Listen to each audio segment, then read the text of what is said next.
सवाल जीएसटी से ध्यान रखिए कि जीएसटी जो भारत में लागू कब हुआ, 1 जुलाई 2017। ये मोस्ट इंपॉर्टेंट क्वेश्चन है, वेरी वेरी इंपॉर्टेंट, क्योंकि तारीख आजकल के एग्जाम में पूछते हैं।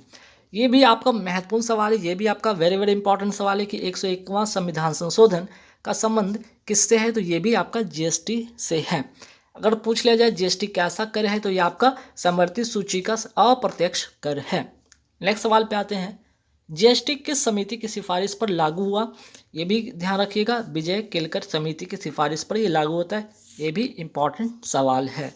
नेक्स्ट सवाल पे आते हैं, पत्तियों में मौजूद जो हरा रंग है, आप देखते होंगे हरा रंग, किस नाम से जाना जाता है इसे, तो क्लोरोफिल इसको कहा जाता है, या हिंदी में इसको पर्णहरित भी कहा जाता है। सवाल नंबर इसे दूसरा क्या बन सकता है कि ठीक है, आप क्लोरोफिल की बात कर रहे हैं, तो क्लोरोफिल में कौन सा धातु पाया जाता है, आंसर हो जाएगा मैग्नीशियम। मैग्नीशियम का अगर पूछ लिया जाए कि आपका परमाणु संख्या कितना होता है, 12 होता है। कौन से वर्ग में आते हैं, वर्ग 2 में, और आवर्त 3 में आते हैं ये पीरियोडिक टेबल में, ठीक है। पौधे में भोजन का निर्माण किस प्रक्रिया से होता है, महत्वपूर्ण सवाल है ये। आपका जो ये प्रक्रिया, इसका नाम है प्रकाश संश्लेषण, और इंग्लिश में इसको कहते हैं फोटोसिंथेसिस। ध्यान रखिएगा, इससे एक बहुत ही महत्वपूर्ण सवाल, वेरी वेरी इंपॉर्टेंट सवाल बनता है क्या, ध्यान रखिएगा आप। इस प्रक्रिया में जो पौधे हैं CO2 ग्रहण करते हैं, ध्यान रखिएगा, CO2 क्या करते हैं, ग्रहण करते हैं, वहीं O2 का ये उत्सर्जन करते हैं। प्रक्रिया कौन सी है वो, ध्यान रखिएगा, प्रकाश संश्लेषण।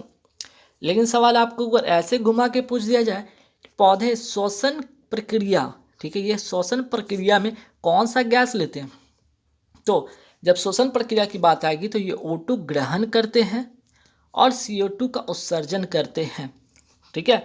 श्वसन प्रक्रिया जैसे कि हम मानव करते सेम, इसी तरह से पौधे भी करते, बस प्रकाश संश्लेषण वाला ध्यान रखना है। आपका CO2 ग्रहण करते हैं और O2 का उत्सर्जन करते हैं। बात करते हैं पौधे में जो जाइलम का है, इसका काम क्या है, ठीक है। जो जाइलम है आपका, इसका काम क्या है, तो इसका काम है जल तथा खनिज लवण को जड़ से पौधे में ऊर्ध्वाधर ऊपर ले जाना और पूरे पौधे तक पहुंचाना, जाइलम का यही काम है, ठीक है। फिर दूसरा एक ध्यान रखिएगा, फ्लोएम भी एक सवाल आता है एग्जाम में कि फ्लोएम का क्या काम है, तो फ्लोएम का काम है पत्ती में जो भोज्य पदार्थ हैं, जो पत्ती में भोजन बनता है, उस भोज्य पदार्थ को संपूर्ण पौधे में संवहन करना इसका काम है। तो जाइलम और फ्लोएम, ये दो नाम ध्यान रखना है आपको। बात करते हैं डॉल्फिन की अगर मैं बात करूँ को राष्ट्रीय जलीय जीव किस वर्ष घोषित किया गया, ये महत्वपूर्ण सवाल है। 5 अक्टूबर 2009 को इसको घोषित किया गया है, ठीक। तो इम्पॉर्टेंट क्वेश्चन बन जाता है, डॉल्फिन को राष्ट्रीय जलीय जीव किस वर्ष घोषित किया गया। सवाल ये भी बन सकता है, मोर का वैज्ञानिक नाम क्या होता है, पावो क्रिस्टोपस। वही बात करते हैं डॉल्फिन से, अगर बात हो ही रही थी, डॉल्फिन रिसर्च सेंटर कहाँ स्थित है, पटना बिहार में स्थित है। और अगर बात कर लीजिए कि पहली बार राष्ट्रीय डॉल्फिन दिवस कब मनाया गया, 5 अक्टूबर को ही, लेकिन 2022 में, ठीक। चलिए, आर्किटेक्चर की जड़ने की तकनीक पिएट्रा ड्योरा जो है आपका, जिसको कहते हैं क्या, पिएट्रा ड्योरा का मतलब होता है अर्ध कीमती पत्थर। एक किस स्मारक में, जो ताजमहल आप देखे हैं, ताजमहल में कौन सी तकनीक इसमें यूज हुआ है, आपका पिएट्रा ड्योरा जिसे कहते हैं अर्ध कीमती पत्थर। तो सवाल ये भी बन सकता है, ताजमहल की अगर बात हुई है, तो ताजमहल को यूनेस्को के वर्ल्ड हेरिटेज में कब शामिल किया गया था, 1983 में शामिल किया गया था। वही बात करते हैं चार बाग शैली में निर्मित जो स्मारक है, हुमायूं का मकबरा, ठीक है। चार बाग शैली है, इसमें निर्मित स्मारक है हुमायूं का मकबरा। तो हुमायूं का मकबरा किस शैली में निर्मित है, चार बाग शैली में निर्मित है। ये है कहाँ, दिल्ली में। और बनाया था किसने इसको, गुलबदन बेगम ने बनवाया था। और 1983 में इसे यूनेस्को वर्ल्ड हेरिटेज साइट में इसे शामिल किया गया। नेक्स्ट सवाल पे आते हैं, एतमादुल्ला का मकबरा कहाँ स्थित है, आगरा, ठीक है, आगरा। और इसे नूरजहां ने बनवाया था, तथा ये भी जो है कौन सा तकनीक से बना है, पिएट्रा ड्योरा, जिसको भी मैंने बताया था क्या, अर्ध कीमती पत्थर जिसको कहा जाता है। सवाल जो है गेटवे ऑफ इंडिया, ये कहाँ स्थित है, तो ये आंसर हो जाएगा इसका मुंबई में। सवाल अगर आ जाए कि इंडिया गेट कहाँ है, तो दिल्ली में। देखिए सवाल बहुत ही आसान है, लेकिन एग्ज़ाम में कई बार ऐसा भी होगा कि आप इतने मीन्स कि आप एग्ज़ाम में क्या होता है, एग्ज़ाम के जो प्रेशर से कई बार ऐसे छोटे छोटे क्वेश्चन भी आप गलती कर बैठते हैं, जल्दीबाजी में पढ़ लेते हैं गेटवे ऑफ इंडिया और टिक करके आ जाते हैं दिल्ली, ठीक है। और वहीं इंडिया गेट को अगर पूछा जाए तो आप मुंबई टिक कर देते हो, तो ऐसे गलती नहीं करेंगे, ध्यान रखिएगा। जो चार मीनार है कहाँ पे, ये हैदराबाद में है। नमक का रासायनिक नाम क्या है, तो NaCl। NaCl को क्या कहते हैं, सोडियम क्लोराइड कहते हैं, ठीक। नेक्स्ट सवाल पे आते हैं कि सोडियम कार्बोनेट का सूत्र क्या है, तो Na2CO3 इंटू 10H2 इसका सूत्र है, और इसे धोने का सोडा या वॉशिंग पाउडर भी कहते हैं। सोडियम बाइकार्बोनेट का सूत्र क्या है, NaHCO3। लावनी जो है कौन से राज्य का लोक नृत्य है, तो फेस्टिवल और डांस, ध्यान रखिएगा, सवाल एग्जाम में पूछा जाता है, महाराष्ट्र का है। विदेशिया जट जाटनी या जट जाटिनवी के लिखा रहता है, झुमरी कहाँ का नृत्य है या डांस है, ये बिहार का डांस है। वही बात करते हैं कालबेलिया, ठीक है, वही बात करते हैं कालबेलिया गिंदर घूमर कहाँ का नृत्य है, ये आपका राजस्थान का डांस है। तो इसमें भी कालबेलिया जो है मोस्ट इंपॉर्टेंट क्वेश्चन, और कई बार एग्जाम में पूछा भी गया, वेरी वेरी इंपॉर्टेंट क्वेश्चन है ये। पुस्तक इंडिया जो है 2020 turning point wings of fire ignited mind किसकी लिखी पुस्तक है, ये सारे के सारे जो लिखी पुस्तक है APJ अब्दुल कलाम के द्वारा लिखी गई पुस्तक है। भारत के पहले शिक्षा मंत्री कौन थे, ध्यान रखिएगा, मौलाना अबुल कलाम आज़ाद पहले शिक्षा मंत्री थे भारत के। इंडिया विंस फ्रीडम किसकी लिखी पुस्तक है, मौलाना अबुल कलाम आज़ाद की लिखी पुस्तक है। भारत में कुल कितने शास्त्रीय डांस है या नृत्य हैं, आंसर हो जाएगा यहाँ पे 8, और इन 8 शास्त्रीय डांस का यहाँ पे नाम एक बार देख लीजिए क्या है। भरतनाट्यम कहाँ का है, तमिलनाडु का है। आपका कुचिपुड़ी आपका आंध्र प्रदेश का है। कथक आपका जो है उत्तर प्रदेश का है या उत्तर भारत में ये तो डांस फेमस है। मोहिनी अट्टम जो है केरल का है। कथकली ये भी आपका केरल का है, तो ये दोनों जो है आपका केरल का है। सत्रिया है असम का है, ये वेरी वेरी इंपॉर्टेंट क्वेश्चन है एग्जाम पॉइंट ऑफ व्यू से। मणिपुरी मणिपुर का है। ओडिसी ओडिशा का है, ठीक है। चलिए आगे बढ़ते हैं। इंग्लिश चैनल को तैर कर पार करने वाली पहली भारतीय महिला कौन है, आरती साहा। वही सवाल अगर ऐसा पूछ लिया जाए, इंग्लिश चैनल तैर कर पार करने वाले पहले जो है भारतीय पुरुष कौन है, तो आंसर हो जाएगा मिहिर सेन। नेक्स्ट सवाल पे आते हैं कि अरावली की पहाड़ियाँ से कौन सी नदी निकलती है, आंसर हो जाएगा लूनी नदी। कच्छ की रण में, ठीक है, कच्छ की रण में गुजरात में ये विलुप्त हो जाती है, ध्यान रखिएगा। अरावली की सबसे ऊंची चोटी का नाम क्या है, गुरु शिखर। ये है कहाँ, माउंट आबू राजस्थान में स्थित है। सतपुरा पर्वत श्रेणी की सबसे ऊंची चोटी कौन सी है, धूपगढ़। ये है कहाँ, मध्य प्रदेश में। नीलगिरी पहाड़ी की सबसे ऊंची चोटी का नाम क्या है, डोडा बेट्टा, और ये कहाँ है, आपके तमिलनाडु में। और अगर बात कर लिया जाए ये डोडा बेट्टा या नीलगिरी की पहाड़ी की अगर ये बात की जा रही है, तो यहाँ पे कौन सी जनजाति पाई जाती है, टोडा जनजाति यहीं पे पाई जाती है। पश्चिमी घाट तथा पूर्वी घाट आपस में कहाँ मिलते हैं, नीलगिरी की पहाड़ी में मिलते हैं। मैकाल पर्वत की सबसे ऊंची चोटी कौन सी है, अमरकंटक की पहाड़ी है कहाँ पे, छत्तीसगढ़ में। अमरकंटक की पहाड़ी से कौन सी नदी निकलती है, नर्मदा तथा सोन नदी जो है दोनों यहीं से निकलती है। बात करते हैं धुआंधार जलप्रपात किस नदी पर है, नर्मदा नदी पर, है कहाँ, मध्य प्रदेश में। वही बात करते ओंकारेश्वर बांध किस नदी पर है, ये भी नर्मदा नदी पर है, और है कहाँ पे, मध्य प्रदेश में। सरदार सरोवर बांध किस नदी पर है, ये भी नर्मदा नदी पर है, और ये है कहाँ, लेकिन ये है गुजरात में। नर्मदा तथा ताप्ती नदी किस ओर बहती है, तो ये पश्चिम की ओर बहने वाली नदियाँ हैं और अरब सागर में गिरती हैं, ठीक है। ये दो नाम जरूर ध्यान रखिएगा, नर्मदा तथा ताप्ती पश्चिम की ओर बहती है, ध्यान रखिएगा, पश्चिम की ओर बहती है और अरब सागर में आकर गिरती हैं। चलिए नेक्स्ट सवाल पे थे, भारतीय अर्थव्यवस्था का प्राथमिक क्षेत्र कौन सा है, तो कृषि, पशुपालन और मत्स्य क्षेत्र, ये तीनों नाम ध्यान रखिएगा आपके जो है प्राथमिक क्षेत्र के अंतर्गत आते हैं, ठीक है। वहीं द्वितीय क्षेत्र भारतीय अर्थव्यवस्था का कौन सा है, तो आपका उद्योग हो जाएगा। वहीं जो है तीसरा या तृतीय क्षेत्र कौन सा है, आपका सेवा हो जाएगा करेक्ट इसका आंसर। अगर बात कर लिया जाए कि सर्वश्रेष्ठ लॉ इसके क्या कहलाता है, मैग्नेटाइट, इसका सूत्र होता है Fe3O4 होता है। लेकिन सवाल अगर आपसे ये पूछ लिया जाए भारत में सर्वाधिक पाया जाने वाला लौह अयस्क कौन सा है, आंसर हो जाएगा हेमाटाइट, और इसका जो सूत्र होता है Fe2O3। नेक्स्ट सवाल पे आते हैं कि कार्नेटाइट पिच ब्लेंड किस धातु के अयस्क है, ये यूरेनियम के अयस्क हैं। सी भूमि लौह अयस्क क्षेत्र कहाँ है, ये झारखंड में है। मयूरभंज लौह अयस्क क्षेत्र कहाँ है, ये उड़ीसा में है, ध्यान रखिएगा उड़ीसा में। और मयूरभंज लौह और उड़ीसा की मैं बात करूँ तो राष्ट्रपति अभी जो हमारी जो वर्तमान राष्ट्रपति हैं द्रौपदी मुर्मू, ये कहाँ की हैं, आपके मयूरभंज उड़ीसा की हैं। बेल्ला डीला लौह अयस्क क्षेत्र कहाँ पे, ये छत्तीसगढ़ में है। वहीं रानीगंज कोयला क्षेत्र किस लिए प्रसिद्ध, कहाँ ये प्रसिद्ध है, ये कहाँ की फेमस है, तो ये पश्चिम बंगाल की फेमस है रानीगंज कोयला क्षेत्र। थोरियम जो कि अयस्क है किसका, मोनोजाइट का अयस्क, थोरियम का प्रचुर भंडार कहाँ पाया जाता है, केरल में। बेस्टिल जेल या फिर बास्तिल का कलादुर्ग, ठीक है, बास्तिल कलादुर्ग पर जनता के हमले से कौन सी घटना को जन्म दिया, ठीक है, ये घटना जो ये हमला कौन सी घटना को जन्म दिया था, फ्रांस की क्रांति को जन्म देने वाला था ये बेस्टिल जेल या फिर बास्तिल कलादुर्ग पर जनता के हमले को, ठीक है। तो सवाल ये भी बन सकता है कि फ्रांस की क्रांति किसके विरोध में हुआ था, लुई 16वां के विरोध में हुआ था, कब, 1789 में। तो बेस्टिल जेल फ्रांस की क्रांति का कारण बनता है, ध्यान रखिएगा।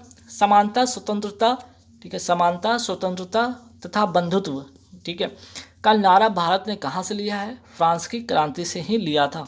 नेक्स्ट सवाल पे आते हैं कि बोल्शेविक क्रांति जिसे कहते हैं रूस की क्रांति भी कहा जाता है, कब हुआ था, 1917 में, और किसके द्वारा, लेनिन के द्वारा। सोवियत संघ का विघटन किसके समय होता है, मिखाइल गोर्बाचेव के समय होता है, और कब होता है, 1991 में। और इसलिए इंपॉर्टेंट बन जाता है कि इनका हाल ही में अभी क्या हुआ, निधन हुआ है, ठीक है। डीएनए का फुल फॉर्म क्या होता है, डीऑक्सीराइबोज न्यूक्लिक एसिड होता है। डीएनए का द्विकुंडली, ठीक है, द्विकुंडलित मॉडल जो है, या जिसे कहते हैं हम लोग हेलिक्स मॉडल भी कहते हैं, किसने दिया था, वाटसन तथा क्रिक ने दिया था। डीएनए किसका बहुलक है, न्यूक्लियोटाइड का ये बहुलक है। नेक्स्ट सवाल पे आते हैं कि डीएनए में नाइट्रोजन क्षारक के रूप में क्या होता है, एडेनिन होता है, ग्वानिन होता है, साइटोसिन होता है और थाइमिन होता है, ध्यान रखिएगा। वही आरएनए में नाइट्रोजन क्षारक के रूप में क्या होता है, एडेनिन होता है, ग्वानिन होता है, साइटोसिन होता है और यूरोसिल होता है, ठीक है। नेक्स्ट सवाल पे आते हैं कि 1920 में भारतीय राष्ट्रीय कांग्रेस की बैठक कहाँ हुई थी, तो ध्यान रखिएगा नागपुर में होता है। इसकी अध्यक्षता विजय राघवाचार्य ने किया था। और क्यों ये 1920 वाला ही क्यों इंपॉर्टेंट बन जाता है, क्योंकि इसी अधिवेशन में असहयोग आंदोलन प्रस्ताव पारित हुआ था, इसलिए सवाल बन जाता है इंपॉर्टेंट, क्योंकि इसी अधिवेशन में असहयोग आंदोलन प्रस्ताव पारित हुआ था। और अगर पूछ लिया जाए कि इस समय वायसराय कौन था, तो जेम्स फोर्ड था, ठीक है। नेक्स्ट सवाल पे कि चौरी चौरा घटना कब होती है, फरवरी 1922 में होती है, गोरखपुर जिले, उत्तर प्रदेश, ठीक है, उत्तर प्रदेश। और इसी घटना के बाद असहयोग आंदोलन जो है स्थगित कर दिया गया। अगर सवाल पूछा जाए कि नीरी का फुल फॉर्म क्या है, या नीरी कहाँ स्थित है, तो आंसर तो हो जाएगा नागपुर। इसका फुल फॉर्म होगा national environment engineering research institute, ठीक। चलिए, लाइट ऑफ एशिया या एशिया की ज्योति किसे कहा जाता है, महात्मा बुद्ध या भगवान बुद्ध को कहा जाता है। लाइट ऑफ एशिया किसकी लिखी पुस्तक है, ये भी ध्यान रखिएगा, जयराम रमेश के द्वारा ये लिखी पुस्तक है। रामकृष्ण मिशन की स्थापना कब होती है, 1897 में होती है, और किसके द्वारा होती है, स्वामी विवेकानंद जी के द्वारा। तो प्रबुद्ध भारत जो पत्रिका है, ये किसकी पत्रिका थी, स्वामी विवेकानंद जी की पत्रिका थी। हिंद स्वराज किसकी लिखी पुस्तक थी, महात्मा गांधी की लिखी पुस्तक थी। हड्डियों का अध्ययन क्या कहलाता है, ऑस्टियोलॉजी कहलाता है। वयस्क मनुष्य में कुल कितनी हड्डियां होती है, 206 होती है। वहीं नवजात शिशु में कुल कितनी हड्डी होती है, 300 होती है। मानव शरीर की सबसे लंबी हड्डी का नाम क्या है, फीमर, ठीक है, और ये कहाँ की हड्डी है, जांघ की हड्डी है। वही बात करते हैं मानव शरीर की सबसे छोटी हड्डी, लंबी तो हो गई फीमर, ठीक है। स्टेपिज हो गया, सबसे छोटी हड्डी कहाँ की है, कान की हड्डी है। जबड़े की हड्डी को क्या कहा जाता है, मैंडिबल कहा जाता है। इंपॉर्टेंट क्वेश्चन है, ध्यान रखिएगा। श्रीलंका में गृह युद्ध कब समाप्त होता है, ये समाप्त होता है 2009 में, चलता है 1989 से 2009 तक। और LTTE liberation tiger of Tamil Eelam की समाप्त होने पर यहाँ ये गृह युद्ध समाप्त होता है। मित्र शक्ति श्रीलंका जो युद्ध अभ्यास है, मित्र शक्ति श्रीलंका अलग अलग जो युद्ध अभ्यास की बात हो रही है, इन दोनों जो होता है, ये दोनों अभ्यास जो है किन दो देशों के बीच में होता है? भारत और श्रीलंका के बीच में होता है। भारत और श्रीलंका के बीच कौन सी जल संधि है? पाक जल संधि है, ध्यान रखना आपको। लड़ो तथा भागो या इमरजेंसी हार्मोन किससे निकलता है? एड्रिनल ग्लैंड से निकलता है। जैविक घड़ी या इसको कहते हैं बायोलॉजिकल क्लॉक, किस घड़ी को कहा जाता है? यहाँ पे लिखिएगा, किस ग्रंथि को कहा जाता है? तो पीनियल ग्रंथि को कहा जाता है। ठीक है, नेक्स्ट सवाल पे आते हैं कि जनसंख्या की दृष्टि से भारत का सबसे बड़ा राज्य कौन सा है? उत्तर प्रदेश है। सबसे छोटा राज्य कौन सा है? सिक्किम। वही बात करते हैं क्षेत्रफल, ये तो जनसंख्या की दृष्टि से हो गया। क्षेत्रफल की दृष्टि से भारत का सबसे बड़ा राज्य कौन सा है? राजस्थान। और सबसे छोटा राज्य है गोवा। वही बात करते हैं सर्वाधिक तटीय सीमा किस राज्य की है? गुजरात की। और सबसे छोटा सीमा गोवा की। गोवा राज्य कब बनता है? 1987 में। इस सारी बातें ध्यान रखना आपको। दूध सागर जलप्रपात कहाँ है? गोवा में है। सिग्मो फेस्टिवल कहाँ होता है या कहाँ का है? ये भी गोवा का है। गोवा किसके अधीन रहा था? पुर्तगालों के अधीन रहा था। पहला ओलंपिक कब हुआ था? 1896 एथेंस में होता है। सोवियत संघ किस वर्ष टूटा था? 1991 में। किस देश ने महिलाओं को सबसे पहले वोट देने का अधिकार दिया? न्यूजीलैंड ने दिया। भारत में वोट देने का अधिकार 21 वर्ष से घटाकर 18 वर्ष किस संविधान संशोधन के तहत होता है? 61वां संविधान संशोधन 1989 के तहत होता है। भारत की पहली रामसर साइट कौन सी है? चिल्का झील है। कहाँ है ये? ओडिशा में। नलवाना पक्षी अभ्यारण्य कहाँ है? चिल्का झील के अंदर। कहाँ? ओडिशा में। भारत की सबसे बड़ी मीठे पानी की झील कौन सी है? बुलर झील है। ये है कहाँ पे? आपका जम्मू कश्मीर में।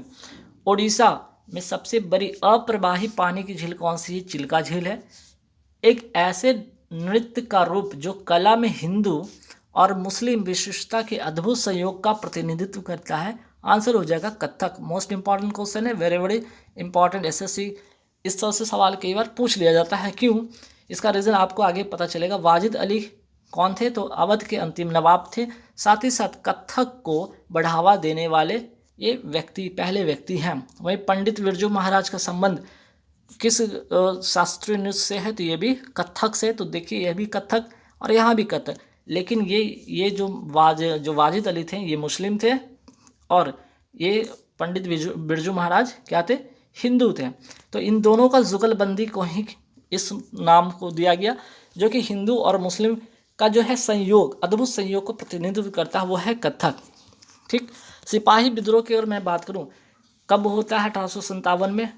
अगर लखनऊ की अगर बात किया जाए, सिपाही विद्रोह जो होता है लखनऊ में 1857 में। इसका नेतृत्व कौन किया था? तो बेगम हजरत महल ने इसका नेतृत्व किया था। और ये भी ध्यान रखिएगा, बेगम हजरत महल जो है किनकी वाइफ थी? ये वाजिद अली की ही ये कौन थी? ये वाइफ थी। ये ध्यान रखिएगा।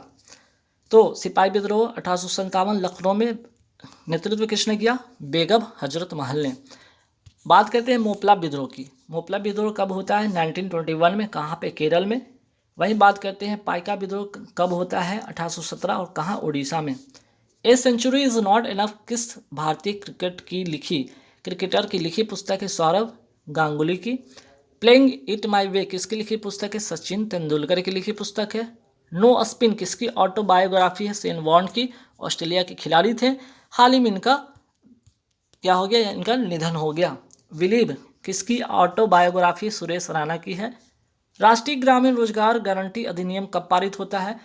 इसको क्या कहते हैं? इसका फुल जो शॉर्ट फॉर्म होगा NREGA, national rural employment guarantee act कब की है? 2005 की है। लागू कब होता है? 2 फरवरी 2006 को ये लागू होता है।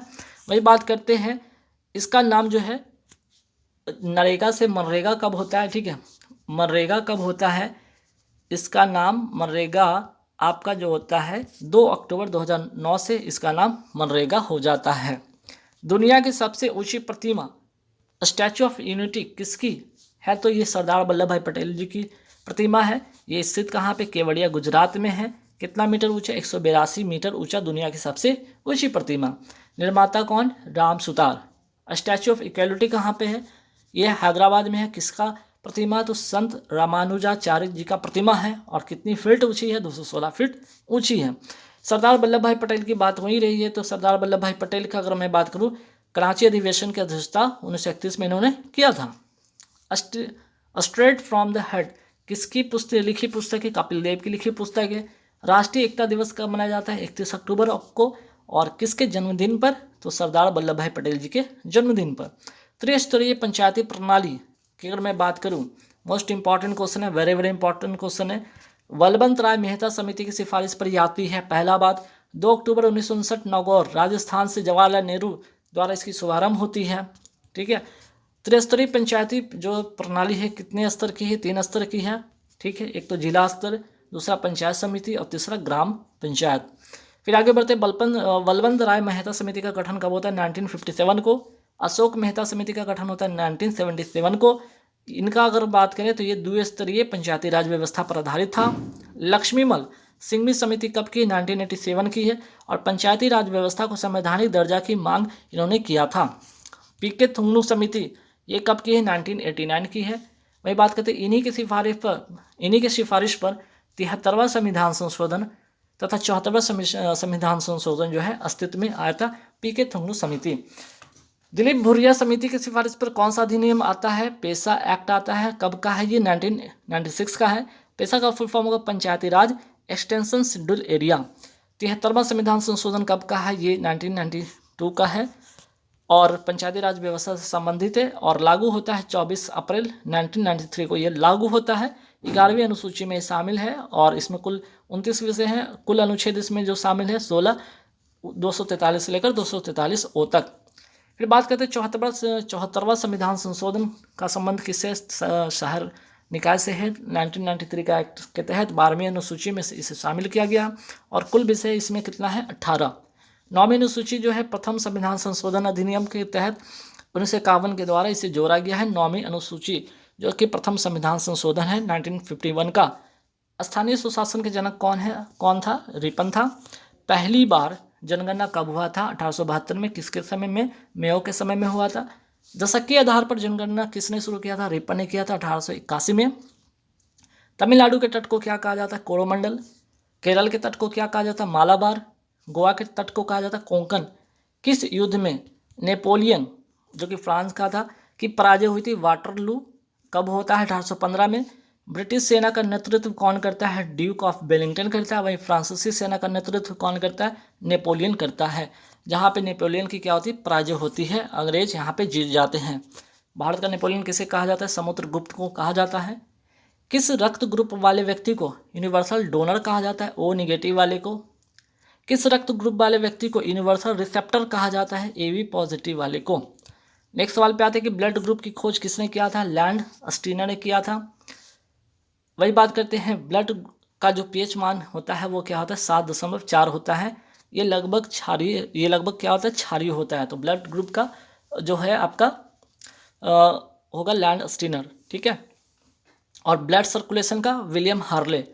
प्रयाग या इलाहाबाद प्रशस्ति लेख की रचना किसने किया था? हरिसेन ने किया था। समुद्रगुप्त के दरबारी कवि थे हरिसेन, ध्यान रखना है आपको। समुद्रगुप्त का उत्तराधिकारी कौन हुआ? चंद्रगुप्त द्वितीय होता है। किस विजय के उपलक्ष्य में चंद्रगुप्त द्वितीय ने चांदी के सिक्के चलाए थे? शकों पर विजय के उपलक्ष्य में। योजना आयोग का गठन कब होता है? 15 मार्च 1950 को होता है और इसके जगह पे ही आता है क्या? योजना के जगह पे आता है नीति आयोग। इसकी गठन होती है 1 जनवरी 2015 को। इसका फुल फॉर्म क्या होता है? National institution for transforming India होता है। निर्वाचन आयोग की स्थापना कब होती है? 25 जनवरी 1950 को होती है। पंचायती राज दिवस कब मनाया जाता है? 24 अप्रैल को। राष्ट्रीय मतदाता दिवस मनाया जाता है 25 जनवरी को। ठीक है। फिर बात करते हैं नीति आयोग के पहले उपाध्यक्ष कौन थे? अरविंद पनगड़िया थे पहले उपाध्यक्ष। नीति आयोग के पहले सीईओ कौन थे? सिंधु खुल्लर। ठीक है, सिंधु खुल्लर नाम ठीक कर लीजिएगा। अमीबा तथा जीवाणु कैसे जीव है? ये दोनों एक कोषीय जीव है। भारत की कुल समुद्री सीमा कितनी? 7,516 किलोमीटर लगभग। भारत की कुल स्थलीय सीमा, ये तो समुद्री सीमा हो गया, स्थलीय जो सीमा है 15,200 किलोमीटर के लगभग में है। MiG-21 का उड़ान भरने वाली पहले भारतीय वायुसेना अधिकारी कौन बनी? तो आपका नाम हो जाएगा अवनी चतुर्वेदी। भारत की पहली महिला राफेल जेट पायलट कौन बनी? शिवांगी सिंह। कहाँ की हैं? ये वाराणसी की हैं। भारत की 3 महिला फाइटर पायलट एक साथ बनी थी, नाम था इनका अवनी चतुर्वेदी, भावना कांत और शिवांगी सिंह। भारत की पहली महिला सह पायलट कौन बनी? PV सिंधु, बैडमिंटन खिलाड़ी हैं ये। प्रथम विश्व युद्ध में अपने प्राणों का बलिदान करने वाले भारतीय सैनिकों की याद में बनाए गए अखिल भारतीय युद्ध स्मारक को आज किस नाम से जाना जाता है? इंडिया गेट, जो कि दिल्ली में है। ठीक है। अमर जवान ज्योति, ये क्या है भाई? ये 1971 के भारत पाकिस्तान युद्ध में शहीद और अज्ञात भारतीय सैनिकों के याद में बनाया गया क्या है? ये स्मारक है। इस ज्योति का मशाल 26 जनवरी 1972 को जलाई गई। 21 जनवरी 2022 की शाम तक यह मशाल जलती रही। अब इसे नेशनल वार मेमोरियल की अमर ज्योति में दर्ज कर दिया गया है, ध्यान रखना है आपको। इंडिया स्ट्रगल किसकी लिखी पुस्तक है? ये लिखी पुस्तक है सुभाष चंद्र बोस की लिखी पुस्तक है। पराक्रम दिवस कब मनाया जाता है? 23 जनवरी को मनाया जाता है, ध्यान रखना है आपको। हरिपुरा अधिवेशन की अगर मैं बात करूँ 1938 में होता है और इसकी अध्यक्षता सुभाष चंद्र बोस ने किया। फॉरवर्ड जो है ब्लॉक की स्थापना कौन करते हैं? सुभाष चंद्र बोस 1939 में। दिल्ली चलो का नारा दिया था कौन? सुभाष चंद्र बोस ने दिया था। हीरे का चमकना उदाहरण है पूर्ण आंतरिक परावर्तन का। संयुक्त राज्य अमेरिका ने किस वर्ष लोकतांत्रिक संविधान अपनाया था? 1787 में। वहीं 4 जुलाई 1776 को यह स्वतंत्र हुआ था। बोस्टन टी पार्टी का संबंध किससे है? यह और घटना होती है 1773 में और ये घटना अमेरिका की है। भारत में 500 रुपये तथा 1000 रुपये के जो करेंसी के नोट थे पुराने वाले, किस वर्ष अमान्य घोषित कर दिया गया? 8 नवंबर 2016 को। और इसी कारण इसको क्या कहा जाता है? भारत में डीमोनेटाइजेशन कब हुआ था? तो ध्यान रखिएगा, यही 8 जो नवंबर की बात हो रही है, नवंबर 2016 में होती है। भारत में मुद्रा का अवमूल्यन अब तक कितनी बार हुआ? 3 बार हो चुका है, 1949, 1966, 1991 में। सबसे छोटा पक्षी कौन सा है? Humming bird. तो सबसे बड़ा पक्षी कौन है? जीवित पक्षी शुतुरमुर्ग। सबसे छोटा पुष्प कौन है? बुल्फिया। और सबसे बड़ा पुष्प है रैफ्लेशिया। नेक्स्ट सवाल पे आते हैं। 1192 में तराइन के दूसरे युद्ध में पृथ्वीराज चौहान किसके हाथों पराजित हुए थे? मोहम्मद गौरी के। तो तराइन का प्रथम युद्ध होता है कब? 1191 में। पृथ्वीराज चौहान और मोहम्मद गौरी के बीच में होता है। यहाँ पे पृथ्वीराज चौहान की जीत हो जाती है और मोहम्मद गौरी यहाँ पे हार जाता है। लेकिन दूसरा युद्ध होता है उसमें क्या होते हैं? पृथ्वीराज चौहान हार जाते हैं, मोहम्मद गौरी जीत जाता है। महानदी और गोदावरी के डेल्टा किस मिट्टी से समृद्ध है? जलोढ़ मिट्टी से समृद्ध है।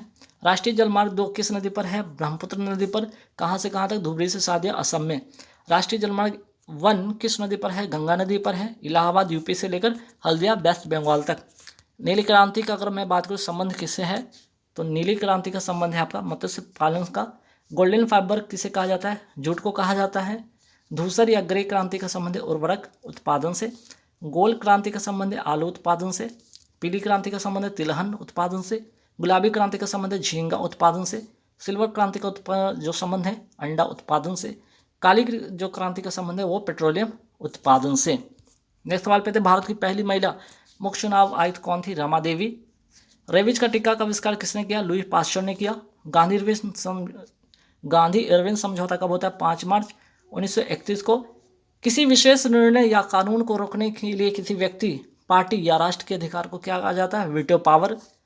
शोभा मुद्गल का संबंध किससे? ये भारतीय शास्त्रीय संगीत की प्रख्यात गायिका थी, उत्तर प्रदेश की रहने वाली थी। बनारस हिंदू विश्वविद्यालय की स्थापना किसने किया? तो पंडित मदन मोहन मालवीय ने 1960